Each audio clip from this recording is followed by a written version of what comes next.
Hi everyone, it's Kelly from Kelly's Bead Boutique. So today we're going to a wedding. Well, it's a marriage of sorts. A marriage of two of my favorite things. Is this just cheesy or what? You know, these intros are the worst thing to do.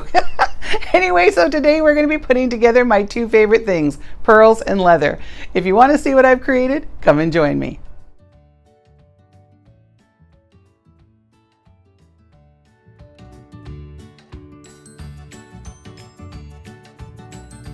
Alright, so to make my pearl and leather bracelet, I have some of this 5mm flat leather. I also have some 26 gauge silver craft wire.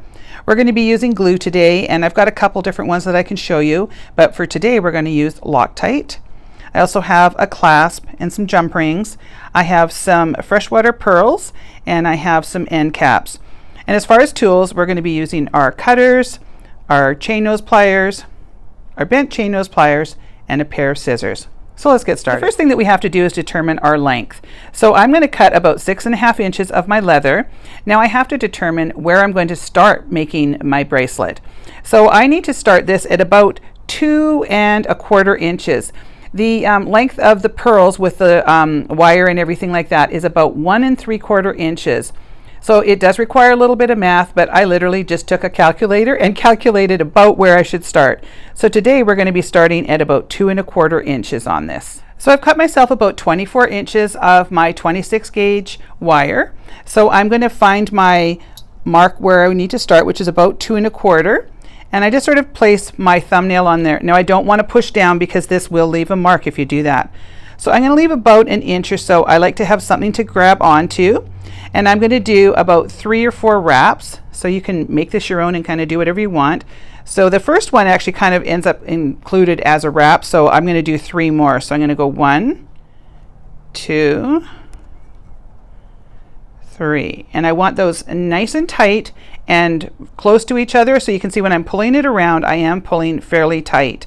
Now, speaking about pulling around, the way that our bodies are designed, it's so much easier if you actually pull away from you. I see people often trying to pull towards you.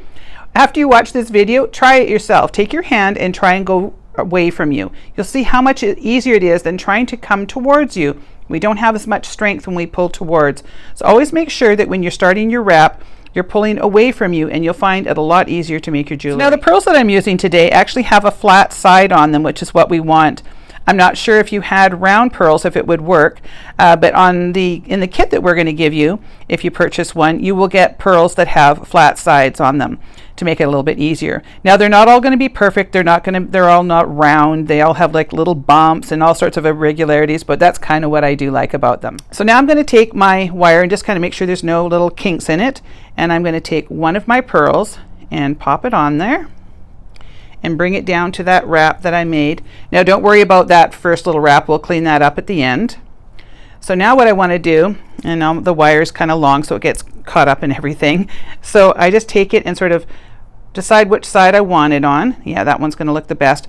So I sort of seat it where I want it, and then I put my thumb right on top, and now I'm going to wrap 3 times in between. So there's once, twice, 3 times. So I want to make sure that I'm going, again, nice and snug and nice and close to each other there. I don't want to see any gaps in that at all. And then I'm going to repeat for all 7 pieces. So I'm going to put on one more here.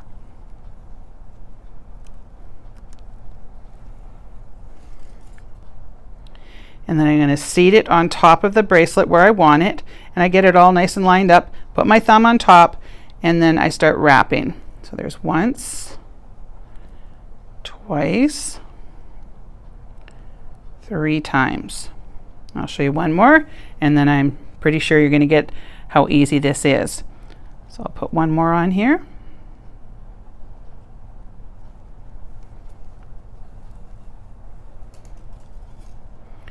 Bring it up, seat it nice and tight, and then start wrapping. So 1, 2, 3.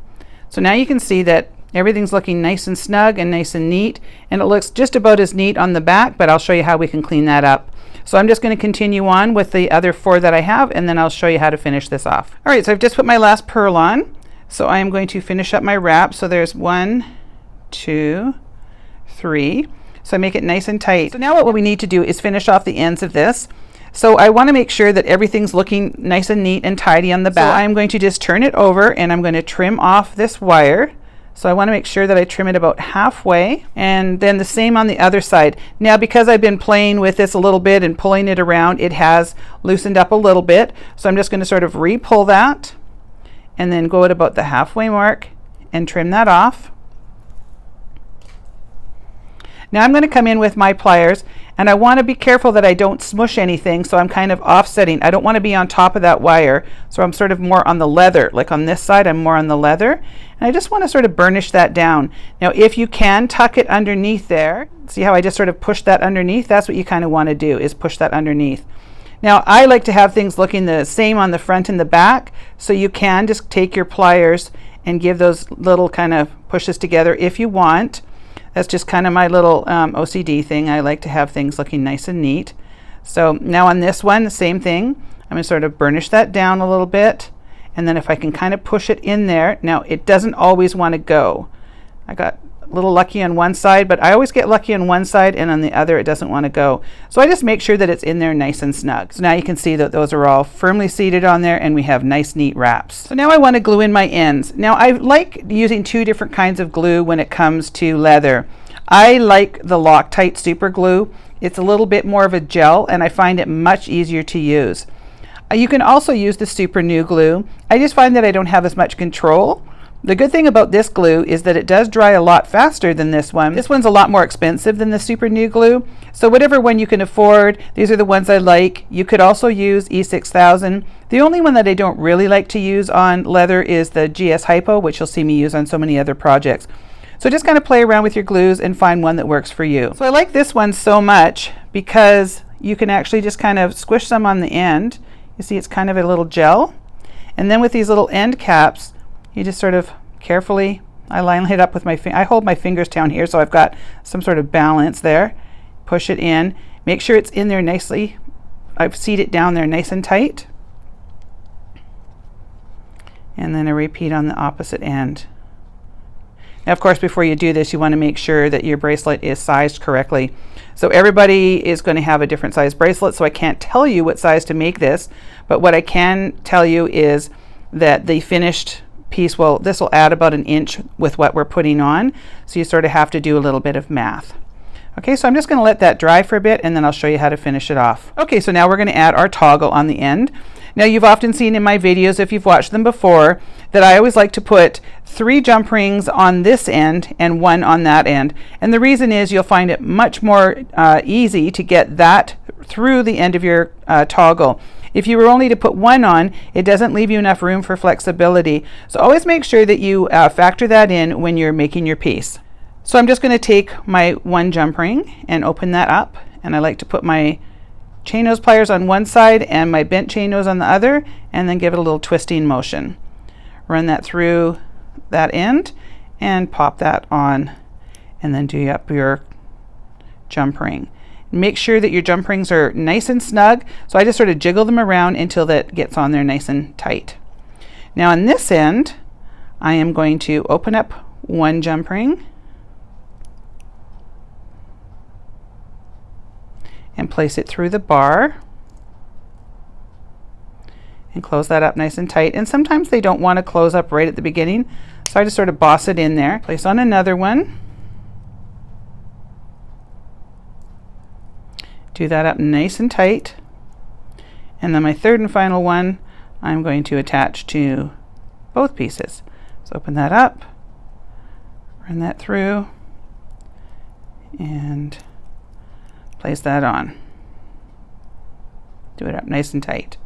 So there you go. There's our completed bracelets. Look how cute these would look all stacked up. We've got a couple different colors here.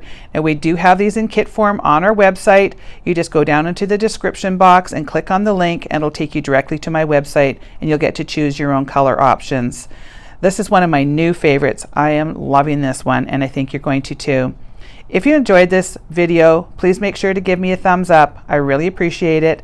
Leave me a comment. I love to hear from everybody. And make sure, if you haven't, that you please subscribe to my channel. Thank you so much for watching, and we'll see you on the next one.